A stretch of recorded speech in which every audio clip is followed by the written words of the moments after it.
Greetings, Honorable Speaker Ma'am and this August gathering. It's almost the end of this debate, but we did not come to a conclusion. Now, there were multiple members of the proposition who highlighted about the entire topic.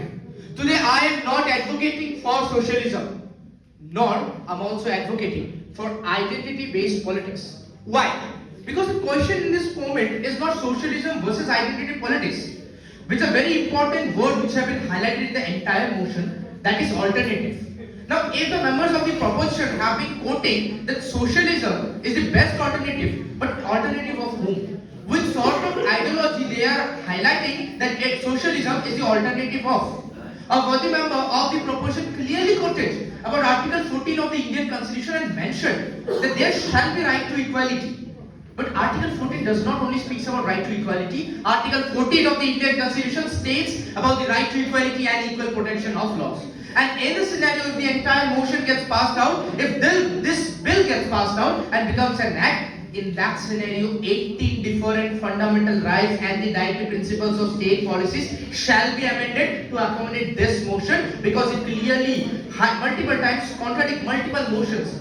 Even if you highlight the Keshavananda Bharti versus the state of Kerala, the Supreme Court of India clearly highlighted that the basic structure of the Indian Constitution cannot be challenged, nor it can be changed. But in this scenario, the bill gets passed, the entire basic structure of the Indian Constitution have to be challenged, and 3 different amendment acts have also to be passed for violating 3 different concepts, that is the political and the cultural rights. Another worthy member of the proposition clearly highlighted about there are no wages. But let me remind this house that it's not only about equality, but it is rather equity which shall be established in the society. I quite remember the contents which have been given by Professor K.T. Shah in the Constituent Assembly of Debates. Now, while we look into the Constituent Assembly of India's debate in 1949, Professor K.T. Shah clearly highlighted that while we revolve around the concept of socialism, while we also revolve around the concept of secularism, while we revolve around the concept of identity politics, none of the ideologies actually can be established in the Republic of India,